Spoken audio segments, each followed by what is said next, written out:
Programme صبح نور کے ساتھ آپ کا میزبان نذیر احمد غازی حاضر ہے۔ ناظرین کرام، حضرت ابو انیس محمد برکت علی صاحب رحمہ اللہ کی مشہور تالیف اسماء النبی الکریم صلی اللہ علیہ وآلہ وسلم سے ایک اسم مبارک پڑھنے کی سعادت حاصل کر رہا ہوں۔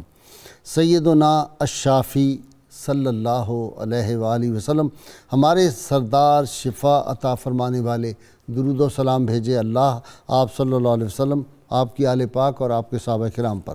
حضرت سہل بن سعد رضی اللہ تعالی عنہ بیانتے ہیں کہ حضور نبی کریم صلی اللہ علیہ وآلہ وسلم نے غزوہ خیبر کے موقع پر فرمایا، کل میں جھنڈا اس شخص کو دوں گا جس کے ہاتھوں پر اللہ تعالیٰ فتح عطا فرمائے گا، وہ اللہ اور اس کے رسول سے محبت کرتا ہے اور اللہ اور اس کا رسول بھی اس سے محبت کرتے ہیں۔ پھر صحابہ کرام نے اس اضطراب کی کیفیت میں رات گزاری کہ دیکھیے حضور نبی اکرم صلی اللہ علیہ وسلم کس کو جھنڈا عطا فرماتے ہیں۔ جب صبح ہوئی تو صحابہ کرام حضور نبی کریم صلی اللہ علیہ وسلم کی خدمت اقدس میں حاضر ہوئے۔ آپ صلی اللہ علیہ وسلم نے فرمایا، علی ابن ابی طالب کہاں ہیں؟ صحابہ نے عرض کیا، یا رسول اللہ صلی اللہ علیہ وسلم ان کی آنکھوں میں تکلیف ہے۔ آپ صلی اللہ علیہ وآلہ وسلم نے فرمایا، ان کو بلاؤ۔ سیدنا علی مرتضیٰ کرم اللہ وجہ الکریم کو بلایا گیا۔ حضور نبی کریم صلی اللہ علیہ وسلم نے ان کی آنکھوں میں اپنا لعاب دہن ڈالا اور ان کے حق میں دعا فرمائی تو ان کی آنکھیں بالکل ٹھیک ہو گئیں۔ پس حضور نبی کریم صلی اللہ علیہ وسلم کو جھنڈا عطا فرمایا اور پھر خیبر فتح ہو گیا۔ ناظرین کرام، آج ہم ایک ایسے تاریخ اسلام کی عظیم شخصیت، سب سے نوجوان عمر کا چیف جسٹس جن کو یمن قاضی مقرر کیا، یمن کا چیف جسٹس مقرر کیا گیا، اور رحمت کونین صلی اللہ علیہ وسلم کی خدمت اقدس میں وہ چیف جسٹس جو ہیں ڈیزگنیٹ، وہ جاتے ہیں اور جا کے عرض کرتے ہیں، میں تو بالکل ابھی نوجوان ہوں اور فیصلے کرنے اتنے اہم میرے لیے کافی مشکل ہوگی، میں کس طرح فیصلے کروں گا؟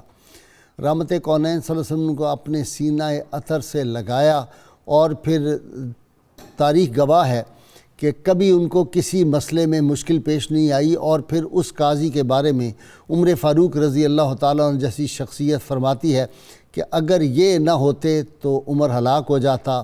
اور میں نے یہ دیکھا کہ سیدنا صدیق اکبر اور سیدنا عمر فاروق رضی اللہ تعالیٰ عنہ جہاں بھی عدل کے معاملات، عدالتی کوئی معاملات ہیں، مشکل ترین کوئی مرحلہ پیش آیا ہے، تو انہوں نے سب سے پہلے جس شخصیت کو بلایا ہے، ہمارا ان سے عقیدت کا رشتہ بقول نصیر الدین گولڑوی یہ ہے کہ ہم فخر مس چاہنے والے علی کے ہیں، دل پر ہمارے صرف اجارہ علی کا ہے، اور تو کیا ہے اور کیا ہے تیرے علم کی بساط، تجھ پہ کرم نصیر یہ سارا علی کا ہے۔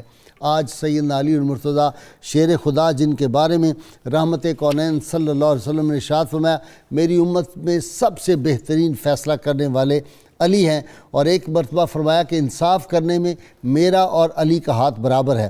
ناظرین کرام، کچھ باتیں میں باقی واقعات تو ہم اپنے جو میرے آج اسکالر ہیں ان سے سنیں گے، لیکن سیدنا علی المرتضیٰ شیر خدا نے کچھ باتیں فرمائی ہیں کہ جج کس طرح کا ہونا چاہیے۔ آپ نے فرمایا کہ قاضی کے بارے میں عقل، بلوغت اور اسلام، قاضی کو لوگوں سے بے پرواہ ہونا چاہیے، وہ بردبار ہو، کسی بات پر مشتعل نہ ہو، کسی طرف سے آنے والا تیر اسے غضبناک نہ کرے، وہ کسی بات پہ غصے میں کوئی فیصلہ نہ کرے، جو سرکار صلی اللہ علیہ وسلم کی حدیث پاک بھی ہے، احکام شریعت کا عالم ہو، ناسخ و منسوخ کا علم رکھنے والا ہو۔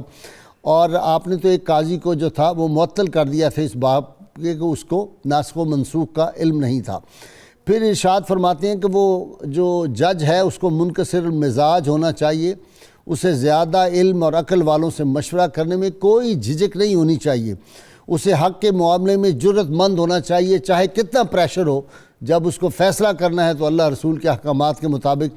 اور پھر فرمایا، قاضی اس وقت تک قاضی نہیں بن سکتا جب تک اس میں 5 خوبیاں نہ ہوں، وہ پاک دامن ہو، بردبار ہو، سابقہ فیصلوں کا عالم ہو، جو پریسیڈنٹس ہیں ان کو جانتا ہو، عقل والوں سے مشورہ کرنے والا ہو، اللہ کے معاملے میں کسی ملامت کرنے والے کا اس کو خوف نہ ہو۔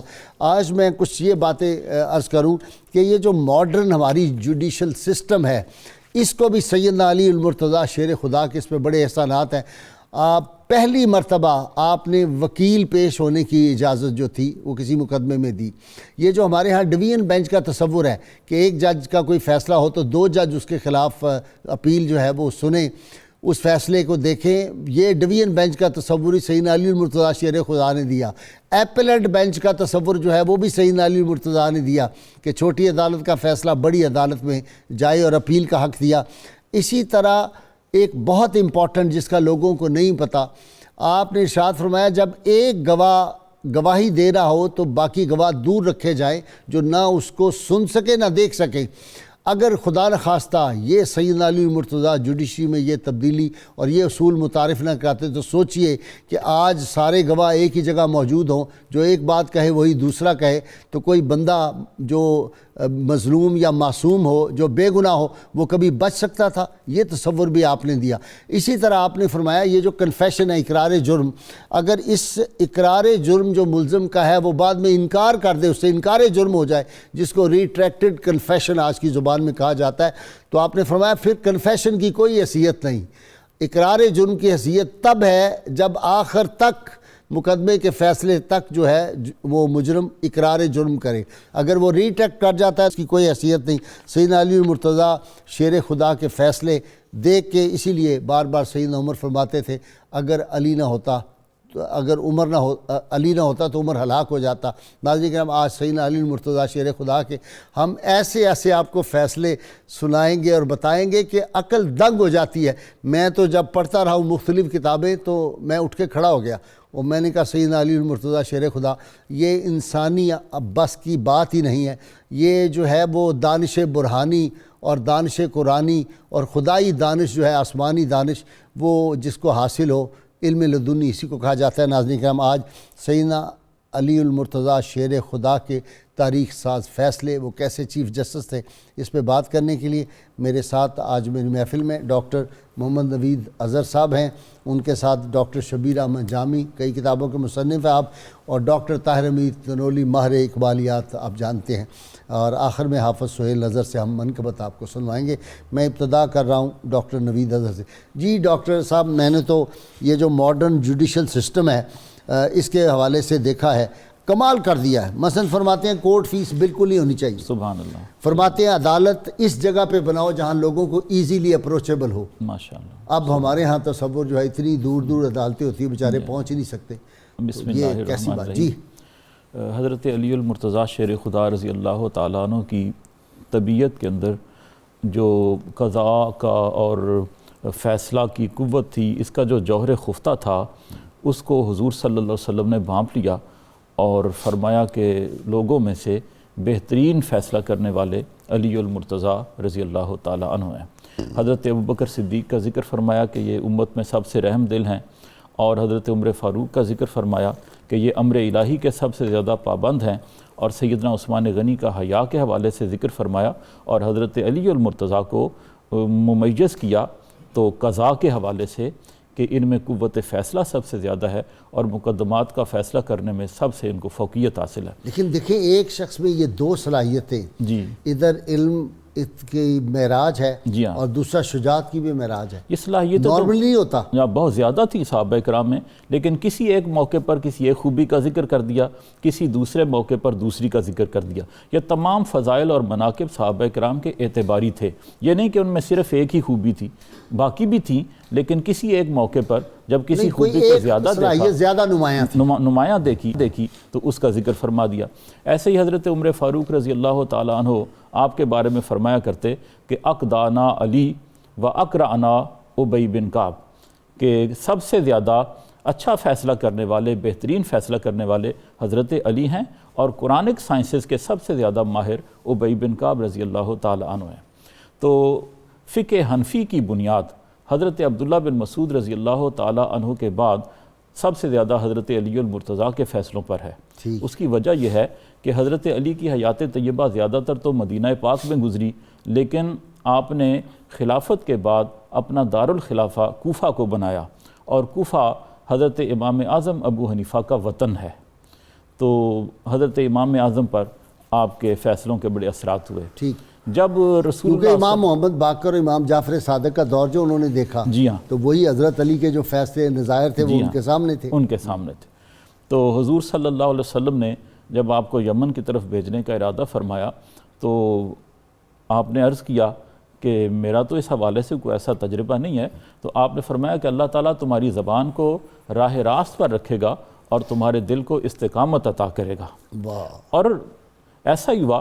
حضرت علی فرماتے ہیں کہ اس کے بعد کبھی کوئی فیصلہ کرنے میں مجھے ہچکچاہٹ نہیں ہوئی، تذبذب پیش نہیں آیا. سبحان اللہ. تو حضور صلی اللہ علیہ وسلم نے کچھ اصول بھی ان کو ارشاد فرمائے. مثال کے طور پر ایک فرمایا کہ جب تمہارے پاس کوئی جھگڑا آ جائے تو ایک فریق کی بات سن کر کبھی نتیجے تک نہ پہنچنا، فریقین کی باتیں سننا اور پھر تم کوئی نتیجہ اخذ کرنا. جی ڈاکٹر صاحب، برابری کا سلوک بھی فرمایا. جب دو فریق پیش ہوں دونوں کی بات پوری سننی ہے، ٹھنڈے طریقے سے سننی ہے، پھر اس پہ غور و خوض کرنا ہے اور دونوں سے سلوک برابری کا ہے.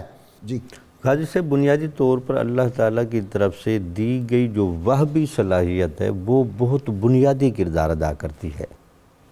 اس فرمان کو ذرا آپ غور سے دیکھنے کی کوشش کریں. حضور نبی اکرم صلی اللہ علیہ وسلم نے اپنی امت کے ہدایت پر مستقل رہنے کے لیے دو چیزیں فرمائیں. ایک جگہ فرمایا قرآن و حدیث کو لازم پکڑو، دوسری جگہ فرمایا کہ قرآن مجید کو اور اہل بیت کو لازم پکڑو. اس سے آپ اس بریکی کا اندازہ لگائیں کہ اہل بیت کے فرد اول سیدنا علی رضی اللہ تعالی عنہ ہیں.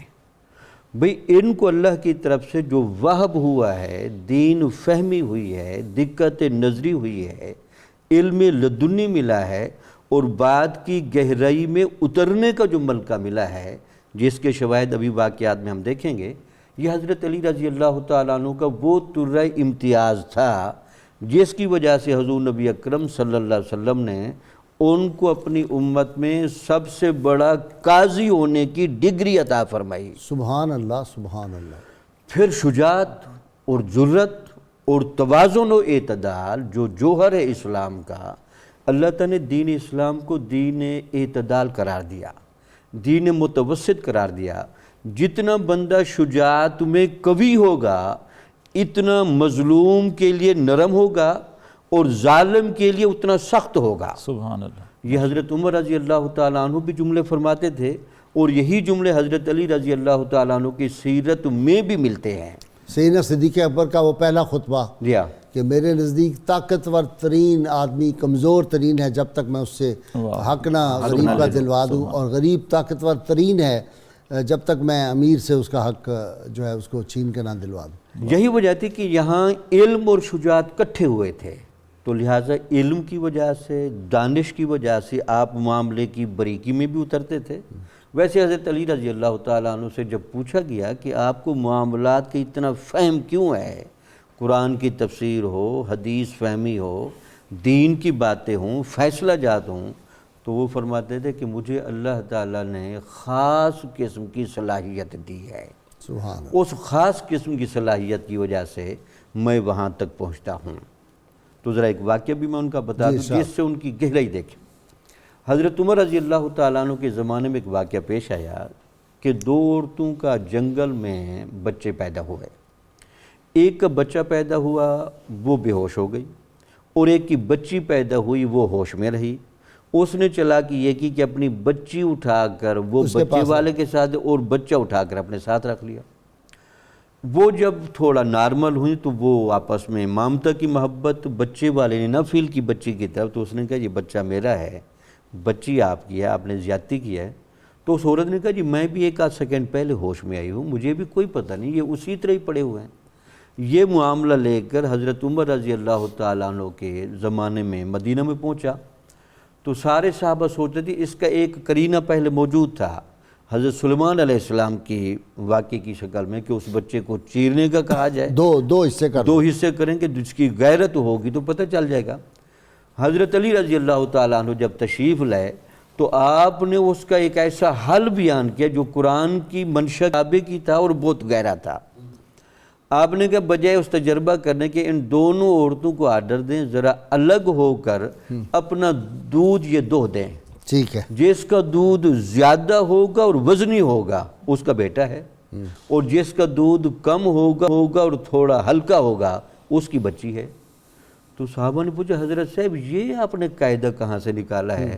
تو اس نے کہا کہ اللہ تعالیٰ نے جو میراث کے قوانین لکھے ہیں، جو بچے کو دگنا دیتا ہے اور بیٹی کو ایک حصہ دیتا ہے، وہ کیسے ہو سکتا ہے کہ وہ چھاتی میں وہ اصول نہ رکھے؟ یہ ان کی بریک بینی، دقت نظری اور فہم کا وہ انداز تھا۔ جی ڈاکٹر طاہر امید تنولی صاحب، یہ جو ماڈرن جوڈیشری ہے، دیکھ رہے ہیں انٹرسٹڈ وٹنس کا تصور آپ نے دیا اس وقت، اور قاضی شرح کو کہا کہ تم انصاف کرو بالکل، اور پھر قاضی شرح نے وہ جو مشہور واقعہ ہے زرہ والا، یہودی جو مسلمان ہو گیا تھا وہ، جی ایسا ہی ہے۔ جی گائی صاحب، سیدنا علی مرتضیٰ کی جو شان ہے، آپ کی شان علم غیر معمولی ہے، اور جو علم کی وسعتیں اللہ رب العزت نے آپ کو عطا فرمائیں، اس کا ہمیں اثر آ گیا آپ کی خلافت میں، آپ کے فیصلوں میں۔ دانش برہانی، حیرت کی فراوانی، حیرت کی فراوانی۔ جب حضرت علی کو میں پڑھ رہا تھا نا یہ سارے واقعات، تو مجھے بار بار یہ آ رہا تھا کہ دانش برہانی اور حیرت کی فراوانی، ہم تو گم ہو جاتے ہیں۔ سیدنا علی مرتضیٰ کی شان اتنی بلند ہے، آپ سے ارشاد فرمایا کہ اللہ رب العزت نے حکمت کے 10 حصے کیے، جی ان میں سے 9 حصے سیدنا علی مرتضیٰ کو عطا ہوئے، ٹھیک، بقیہ جو ایک حصہ تھا وہ بقیہ خلق خدا میں تقسیم ہوا۔ یعنی اور خود دور صحابہ کو اگر آپ دیکھیں تو جب سیدنا عمر فاروق نے کمیٹی بنائی خلافت کے حوالے سے، تو سیدنا علی مرتضیٰ کے بارے میں فرمایا کہ اگر قوم سیدنا علی مرتضیٰ پہ اکٹھی ہو گئی تو یہ ایسے فیصلے کریں گے کہ قوم کو منزل کی طرف لے جائیں گے اور یہ لوگ کامیاب ہو جائیں گے۔ یعنی خود صحابہ کے اندر بھی یہ کنسنسس موجود تھی کہ جب معاملات بہت الجھ جائیں تو ان کا حل آپ کو آ کے ملتا ہے سیدنا علی مرتضیٰ کے پاس۔ آپ کی یہ جو شان عدل ہے اور فیصلہ کرنے کی جو ایک غیر معمولی استعداد ہے، غازی صاحب قبلہ، یہ ہمیں آپ کی پوری زندگی میں، آپ کی خلافت میں، صرف عدلیہ کے حد تک ہی نہیں بلکہ خلافت کے فیصلوں میں بھی وہ اس پورے ویژن کے ساتھ کام کرتی ہوئی نظر آتی ہے۔ صحیح بات۔ یعنی آپ نے جو فیصلے فرمائے یہ ایسے فیصلے تھے آپ کی خلافت کے جس نے دور اولا جو تھا خلافت کا اس کو ریوائیو کرنے کی طرف حالات کو موڑا، اور خلافت کی وہ اقدار جو بالکل مدھم ہوتی جا رہی تھیں ان کو پھر سے تاباں کر دیا، ان کو پھر سے زندہ کر دیا۔ حالانکہ وہ ایسے فیصلے تھے کہ کوئی عام شخص ہوتا، ان کی جگہ کوئی اور خلیفہ وقت ہوتا تو اتنے بڑے فیصلے کرنے کی جسارت نہ کرتا۔ ڈاکٹر صاحب سمجھا، مثال سے میں سمجھا، میں جیسے میں مثال عرض کرتا ہوں کہ جیسے ہی آپ نے خلافت سنبھالی تو سب سے پہلے آپ نے کیا کیا؟ آپ نے نئے عمال مقرر کرنے کا فیصلہ کیا، حالانکہ لوگوں نے آپ کو مشورہ دیا کہ آپ ایسا نہ کریں۔ اچھا، اگر آپ ایسا نہ کرتے تو کیا ہوتا؟ خلافت اسلامیہ 2 حصوں میں بٹ جاتی اور جا بجا ایک عجیب ماحول کھڑا ہو جاتا، اور وہ جو ایک مرکز کی اور خلافت کے مرکز کی حکمرانی تھی، اس کی فرمان روائی تھی، وہ چیلنج ہونے لگتی۔ تو آپ نے جو سٹینڈرڈ آپ مرکز سے دے رہے تھے، اس سٹینڈرڈ کے نفاذ کے لیے، اس سٹینڈرڈ کو عملاً سوسائٹی میں ویزیبل بنانے کے لیے ایک بہت ہی سخت فیصلہ آپ نے کیا۔ اچھا، اس کے ظاہر ایسے نتائج بھی آئے۔ پھر آپ نے جو اپنے عمال مملکت کو ہدایات تھیں، اس میں جو عدلیہ کے حوالے سے باتیں ہیں، جیسے مالک اشتر کے نام خط آپ دیکھتے ہیں، وہ خط کمال ہے، اس کے اندر جو پورا پروٹوکول آپ نے دیا کہ آپ نے کس طرح لوگوں کو ڈیل کرنا ہے، کس طرح فیصلے کرنے ہیں۔ دیکھیں اس میں ایک جملہ آپ نے ارشاد فرمایا کہ جب تم حاکم بن گئے لوگوں کے اوپر تو تمہیں 2 طرح کے لوگوں سے واسطہ پڑے گا۔ ایک وہ ہوں گے جو تمہارے دینی بھائی ہوں گے، ایک وہ ہوں گے جو عام لوگ ہیں، عوام الناس ہیں۔ یہ لوگ غلطیاں بھی کریں گے، کوتاہیاں بھی کریں گے، لیکن تم ان کی غلطیوں اور کوتاہیوں کے حوالے سے وہی رویہ رکھنا ہے جو اللہ رب العزت انسان کی غلطیوں اور کوتاہیوں کے حوالے سے عفو درگزر کا رکھتا ہے۔ مطلب یہ ہے کہ تم بالکل ہی سخت نہ کرخت نہ بن جانا۔ اچھا جی، ڈاکٹر صاحب کمال ہے۔ آپ نے فرمایا کہ جو بھی ہوتا ہے یا جج ہے وہ لوگوں سے تحفے طائف نہیں لے گا کسی موقع پر بھی۔ اچھا، ایک فیصلہ میں آپ کو عجیب و غریب جو حضرت علی نے کیا وہ کوئی نہیں، سیدنا عمر فاروق کا دور ہے، ایک آدمی کی 4 آنکھیں، اس کے 2 منہ، اس کے 4 بازو، اور اس کے 2 پیٹ، اچھا، باقی ٹانگیں اس کی وہی تھی جیسے یعنی 2 ہی ٹانگیں تھیں۔ اس نے جب وہ وراثت کا معاملہ آیا تو اس نے کہا جی مجھے جو ہے نا وہ ڈبل حصہ ملنا چاہیے، میں 2 in 1 ہوں، اچھا، میں ایک آدمی نہیں ہوں، میری 4 آنکھیں ہیں، میرے 4 کان ہیں۔ اب بڑا مسئلہ پیدا ہو گیا. حضرت عمر فاروق رضی اللہ عنہ نے کہا علی کو بلاؤ, سیدنا علی مرتضیٰ کو بلایا. انہوں نے کہا مولا یہ بڑا مسئلہ عجیب و غریب ہو گیا, یہ بندہ یہ کہہ رہا ہے. آپ نے فرمایا جب یہ رات کو سوئے تو اس کو جا کے واچ کریں بندے, اگر تو اس کی چاروں آنکھیں سوئی ہوئی ہوں تو پھر ایک حصہ ملے گا, اگر 2 آنکھیں سو رہی ہیں اور 2 جاگ رہی ہیں تو پھر 2 in 1 ہے. تو لہٰذا انہوں نے رات کو جا کے دیکھا تو اس کی چاروں آنکھیں سوئی ہوئی تھی. انہوں نے کہا یہ ایک ہی بندہ ہے, ایک ہی حصہ اس کو. اب دیکھیں یہ فیصلہ آدمی ہل نہیں جاتا. جی جو آپ نے نیب کا تصور دیا, آپ نے ذکر کیا اکاؤنٹیبلٹی کا جو تصور دیا, اس میں تو کسی رشتہ دار کی بھی آپ نے روح رعایت نہیں کی. حضرت عبداللہ ابن عباس رضی اللہ تعالیٰ عنہما آپ کے چچا بھائی تھے, اور انہوں نے بیت المال سے ایک دفعہ کچھ رقم لی تو ان پر بھی گرفت فرمائی. تو آپ کے فیصلوں کی 2 قسمیں ہیں. ایک تو وہ فیصلے ہیں جو آپ نے خلافت کے بعد بطور امیر المومنین فرمائے, اور ایک وہ ہیں جو رسول اللہ صلی اللہ علیہ وسلم کی حیات طیبہ میں, آپ کے زمانے میں اور خلفائے ثلاثہ کے زمانے میں آپ نے فیصلے کیے. مثال کے طور پر حضور صلی اللہ علیہ وسلم کے زمانے میں ایک واقعہ پیش آیا کہ ایک آبادی کے لوگوں نے آبادی سے باہر ایک کنواں کھود دیا, اور ان کی نیت یہ تھی کہ شیر جنگل سے آتا ہے وہ اس میں گر جائے گا. تو جب وہ اس میں گر گیا تو کچھ لوگ پھر مذاق کرتے ہیں, کچھ لوگ آئے کنویں کے کنارے پر کھڑے ہو کر مذاق شروع کر دیا. 4 آدمی تھے, مذاق کرتے کرتے ایک دوسرے سے چھیڑ چھاڑ کرتے ہوئے ایک آدمی جو تھا وہ کنویں میں گر گیا. اس نے گرتے ہوئے دوسرے کو پکڑ لیا, وہ بھی گر گیا. اس نے تیسرے کو پکڑ لیا, اس نے چوتھے کو پکڑ لیا. چاروں کنویں کے اندر گر گئے اور شیر ان کو کھا گیا.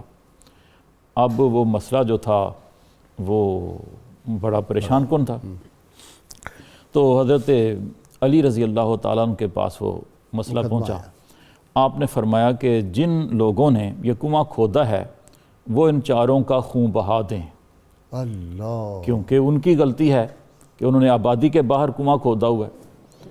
اچھا, فرمایا کہ اب وہ خون بہا جو ہے وہ کیسے تقسیم ہو.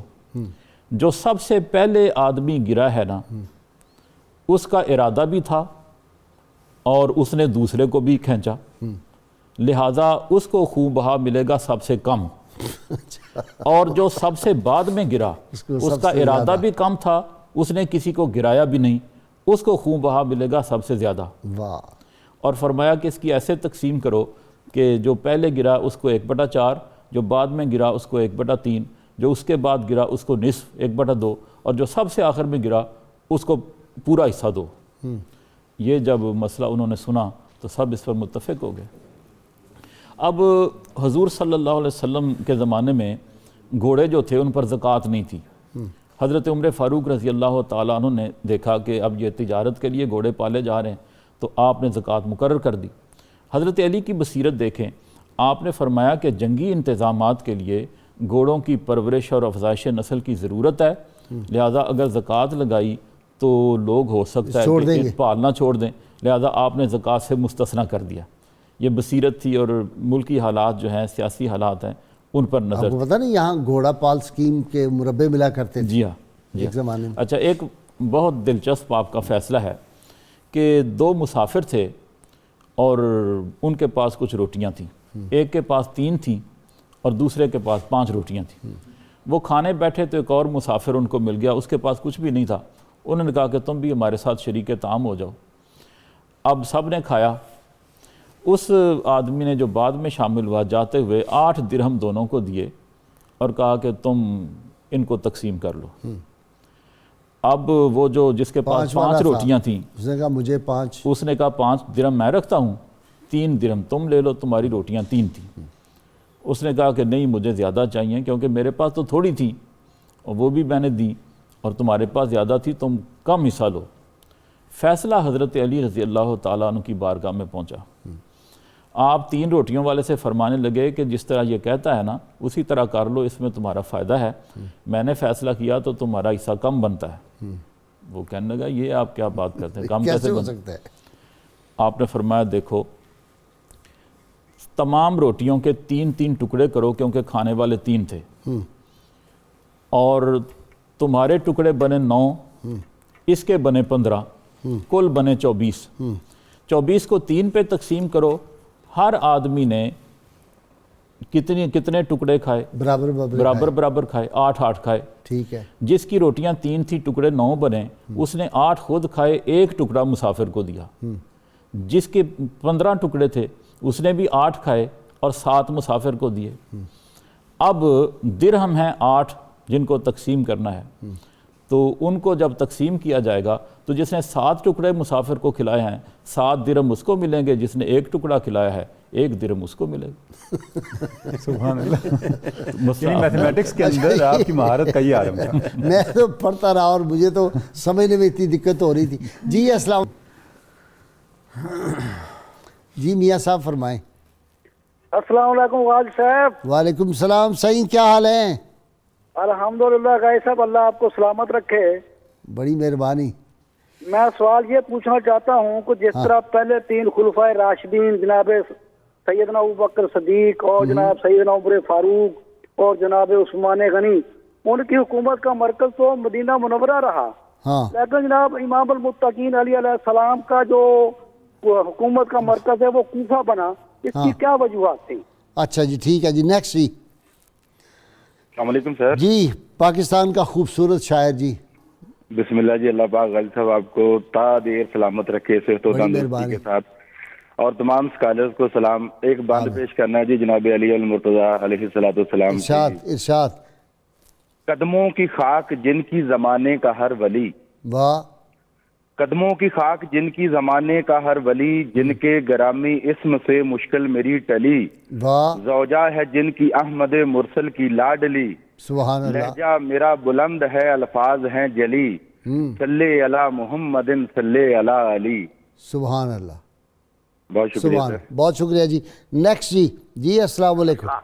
جی آج تو شاعر ہی آ رہے ہیں جی۔ جی عابد صاحب۔ محمود الحسن عابد آپ کی خدمت میں حاضر ہے، خدا سلامت رکھے، 92 کو قیامت تک سلامت رکھے۔ میں نے تو پیغام بھی بھیجا تھا کہ ایک قطع پڑھنا ہے علی علیہ السلام کی عقیدت میں کہ دونوں جہاں میں لوگ وہ روشن ضمیر ہیں، ہاں، زینب کے بابا جن کے ازل ہی سے پیر ہیں، واہ، مولا علی کے واسطے کعبہ میں جو پڑی، عابد اسی لکیر کے ہم تو فقیر ہیں۔ واہ واہ واہ واہ واہ واہ واہ واہ، سبحان اللہ سبحان اللہ، کیا خوبصورت آپ نے پڑھا جی قطع۔ ناظرین کرام، بہت مختصر وقفہ درود پاک پڑھتے سنتے ہیں، ہمارے ساتھ رہیے گا۔ کرام، مقدسی ایک انتہائی نیک آدمی اور تابعین میں سے ہیں۔ یہ بیت المقدس سے چلے اور سیدنا عمر فاروق رضی اللہ تعالیٰ عنہ کا دور حکومت تھا، وہاں پہنچے تو یہ جا کے بڑا حسین و جمیل یہ نوجوان تھا، اور مسجد نبوی شریف میں بیٹھے رہتے، مسلسل عبادت کرتے، روضہ انور میں قدمین مصطفیٰ صلی اللہ علیہ وسلم بیٹھے رہتے۔ حضرت عمر فاروق رضی اللہ تعالیٰ خلیفہ وقت اتنے متاثر ہوئے کہ آپ جاتے تھے اور جا کے اس کے پاس کافی دیر بیٹھتے اور اس سے پوچھتے کوئی حاجت ہو تو بتائیں، تو وہ کہتے جب میرا اللہ حی و قیوم زندہ ہے، میرا رازق ہے، تو مجھے کسی سے حاجت نہیں ہے مانگنے کی۔ حضرت عمر بڑے متاثر تھے، حج کا زمانہ آیا، حج کے لیے ایک قافلہ مدینہ منورہ سے روانہ ہوتا ہے، مقدسی بھی اس میں شامل ہے۔ راستے میں جاتے ہیں تو ایک خاتون جو ہے وہ بار بار ان کو دیکھتی ہے، ان کے حسن پہ فریفتہ ہو جاتی ہے، ان کے قریب آنے کی کوشش کرتی ہے، یہ اس سے بچتے ہیں۔ ایک شب وہ ان کے قریب پہنچ گئی جہاں یہ ٹھہرے ہوئے تھے، اور ان کے پاس جا کے اس نے ان کو دعوت گناہ دی۔ انہوں نے کہا اللہ سے ڈرو، اللہ دیکھ رہا ہے اور یہ ہو نہیں سکتا۔ اس نے کہا تم میری بات کو مان جاؤ، تمہارا فائدہ رہے گا، ورنہ پھر میں انتقام لوں گی تم سے، ایسا انتقام یاد رکھو گے۔ انہوں نے کہا اللہ میری حفاظت کرے گا۔ وہ عورت چلی گئی، اور دوسرے روز جب سفر اگلا منزل پہ ٹھہرے تو وہاں اس عورت کو ایک تو بھوک نے بہت ستایا، شام کے بعد اس کے پاس کھانے کو کچھ نہیں تھا، کہیں اس کا وہ گم ہو گیا تھا سامان۔ وہ گئی قریب، اس نے کہا بستی سے میں جا کے کوئی چیزیں لے آؤں خرید کے۔ راستے میں اس کو ایک چرواہا مل گیا وہاں پہ، اور اس نے کہا کہ مجھے چیزوں کی ضرورت ہے۔ اس نے کہا وہ تو میں تمہیں دوں گا، تم بھی میری کچھ ہیلپ کرو۔ اس نے کہا میرے پاس تو وہ کوئی زیادہ نہیں ہے کہ تمہیں میں کوئی چیزیں دے سکوں، میرے بس میں جو ہو۔ اس نے کہا وہ تمہارے بس میں ہے، اور کوئی درہم دینار کی ضرورت نہیں، اور اس کو دعوت گناہ دی، اور اس کو اتنا زیادہ قائل کیا کہ اس کو لے گیا اور اس کی جا کے جس طرح بھی تھا وہ گناہ کیا۔ اس کے بعد وہ عورت واپس آ گئی، اس عورت نے پہلے یہ کام کیا کہ مقدسی کی وہ جو اپنی درم دینار تھے وہ ان کے سامان میں رات کو جب وہ سوئے ہوئے تھے رکھ کے آ گئی، اور صبح اس نے شور کر دیا کہ میرا جو سارا جو تھا زیادہ راہ میرے پاس تھا وہ سارے میرے پیسے، تھیلی جو تھی درم و دینار کی وہ گم ہو گئی ہے، سب کی تلاشی لیں۔ امیر قافلہ نے سب لوگوں کی تلاشی لی، انہوں نے کہا مقدسی تو اتنے نیک ہیں، ان کی ضرورت نہیں ہے، کہیں نہیں نکلی۔ اس نے کہا مقدسی کی بھی تلاشی لو۔ جب امیر قافلہ نے ان سے پوچھا کہ یہ کہہ رہی ہے کہ آپ کی تلاشی، ہم تو آپ کی بزرگی کے قائل ہیں، انہوں نے کہا نہیں برابر کا سلوک کرو، میرے سامان کی تلاشی لو۔ جب تلاشی لی تو ان میں سے وہ تھیلی بھی نکل آئی۔ وہ بڑے حیران لوگ ہوئے، انہوں نے کہا اتنا نیک آدمی اور یہ اس نے کام کیا ہے۔ اس کے بعد یہ قافلہ جو تھا انہوں نے، امیر قافلہ نے فیصلہ کیا کہ ان کو گرفتار کر لیا جائے، بیڑیاں ڈال دی گئیں، ہتھکڑیاں ڈال دی، مکہ شریف پہنچ گئے۔ جب حج کے ایام تھے اس میں گئے تو انہوں نے درخواست کی کہ میں کہیں نہیں جاؤں گا، مجھے حج کرنے دے۔ خیر انہوں نے بیڑیاں اتار دیں، حج کیا۔ حج سے جب واپس آ رہے تھے تو راستے میں ایک جگہ ٹھہرے تو ایک بوڑھا آدمی جس نے ہاتھ میں بڑی چھڑی پکڑی ہوئی تھی اور وہ جھک کے چل رہا تھا، اس نے اس عورت کو کہا بات سنو، ادھر آؤ، تم حاملہ ہو؟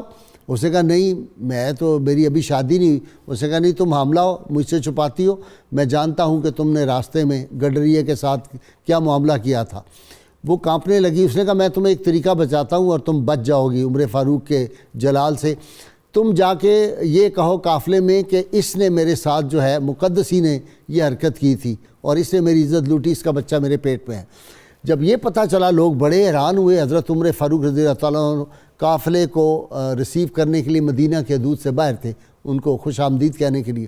وہاں جب پہنچے تو سیدنا عمر فاروق جلال میں تھے۔ آپ نے کہا مقدسی تم نے مجھے بڑا مایوس کیا، میں تو تمہیں بڑا نیک آدمی سمجھتا تھا، تم نے چوری بھی کی اور ایک عورت کے ساتھ تم نے زیادتی کی، میں تم پہ حد جاری کروں گا۔ اتنا کہا تو سیدنا علی المرتضیٰ شیر خدا کسی طرف سے آ رہے تھے، آپ آئے، آپ نے کہا بڑے جلال میں کیا بات ہے؟ انہوں نے کہا یہ مقدسی دیکھو اتنا نیک آدمی تھا، اس نے یہ حرکت کی ہے۔ حضرت علی نے فرمایا کہ عمر ٹھہر جائیے، مجھے اس سے سوال کرنے دیں عورت سے۔ آپ نے عورت کو سوال کیا پہلا ہی، آپ نے کہا کہ یہ بتاؤ تمہیں ایک بوڑھا ملا تھا صحرا میں، اس طرح اس نے چھڑی پکڑی ہوئی تھی، اس طرح وہ جھکا ہوا تھا اور اس طرح اس کی داڑھی تھی، اور اس نے تمہیں کہا تھا کہ تم بتاؤ تم حاملہ ہو؟ اس نے پوچھا تھا نا تم سے؟ کہنے لگی جی پوچھا تھا۔ آپ نے کہا اب اگلی بات بھی ساری بتا دو ورنہ پھر میں بتا دیتا ہوں، وہ جو تم نے تھیلی رات کو رکھی تھی وہ بھی بات بتاؤ۔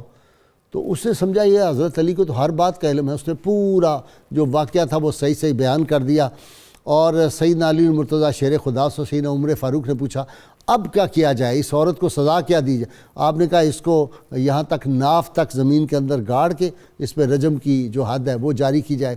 اور اس کے بعد سیدنا علی المرتضیٰ سے لوگوں نے پوچھا جناب یہ تو آپ نے کمال کیا، یہ جو آپ نے سزا دی اور یہ سارا واقعہ کیسے آپ نے؟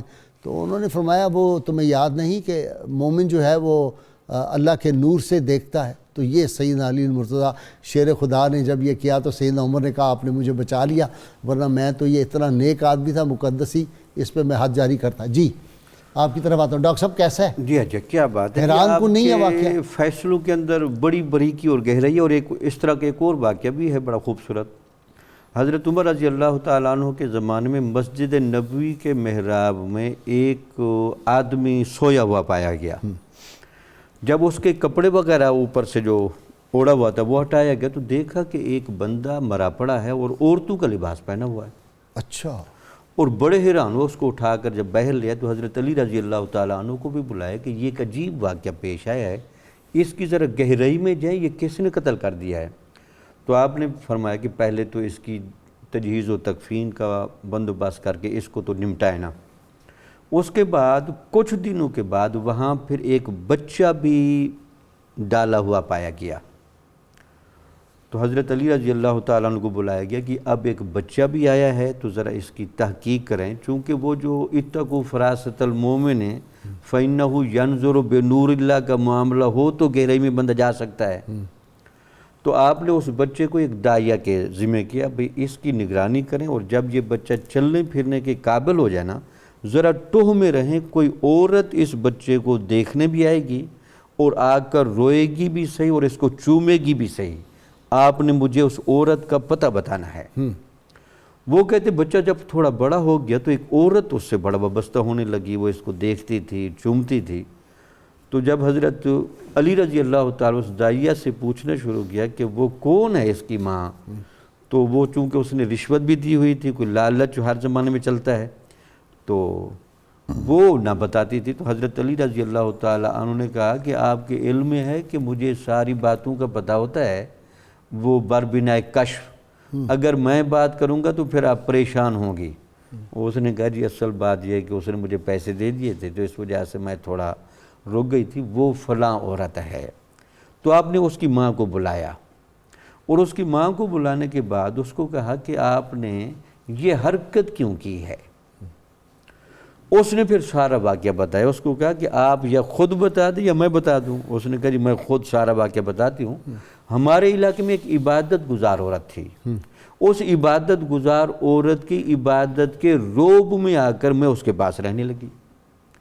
اب وہاں جو بندہ تھا وہ بندہ کوئی ایک اجنبی عورت کی شکل میں بندہ میرے پاس لے، اس نے عورت کا لباس پہنا ہوا تھا، پردہ پہنا ہوا تھا، وہ میرے پاس ہے. تو رات میرے ساتھ یہ گناہ کا عمل کیا گیا، اور اس گناہ کے عمل سے میں بہت پریشان بھی ہوئی، خوف زدہ بھی ہوئی اور مجبور تھی. اور جب وہ بندہ نڈھال ہو گیا تو اس کے اتفاقاً قریب خنجر بھی تھا، تو میں نے وہ خنجر لے کر اس کو گھونپ دیا اور اس کو میں نے وہیں مارا. پھر اس کی لاش کو اٹھا کر میں نے وہاں ڈالا. تو اس کے بعد وہ بچہ چونکہ اس کا میرے پیٹ میں آ گیا تھا، تو پھر 9 ماہ کے بعد جب بچہ پیدا وہ بچہ میں ہی ڈال کے آئی تھی. تو جب حضرت علی رضی اللہ تعالیٰ سارے معاملے کی تحقیق حضرت عمر رضی اللہ تعالیٰ عنہ اور صحابہ کے سامنے پیش کی، تو ان کا جناب اتنی باریکی میں اترنا اور معاملے کی تہ میں جانا یہ آپ کا ہی کام ہے. تو پھر آپ نے پوچھا کہ اب کیا کیا جائے؟ تو آپ نے فرمایا کہ چونکہ عورت مجبور ہے کہ اس کو تو کچھ نہ کہا جائے، باقی وہ جو بندہ قتل ہوا ہے اس کی دیت اس عورت سے لی جائے جو عبادت کے پردے میں یہ کام کرا رہی تھی. جب اس کو وہاں بلایا گیا تو اس نے قبر نبوی صلی اللہ علیہ وسلم کے سامنے آ کر قسم اٹھا دی کہ مجھے اس معاملے سے کوئی بھی تعلق نہیں، یہ کہیں زبردستی سے کام ہوا ہے، میں اس میں ملوث نہیں. تو حضرت علی رضی اللہ تعالیٰ عنہ نے فرمایا کہ اس کو بھی چھوڑ دیا جائے، لیکن ساتھ یہ پیشین گوئی کی اگر یہ جھوٹی ہوگی تو اس کا چہرہ سیاہ ہو جائے گا. اچھا. تو پھر سیرت نگاروں لکھے کہ اس عورت کا چہرہ سیاہ ہو گیا تھا. اب دیکھنا معاملے کی اتنی گہرائی میں جانا، معاملے کو سمجھنا.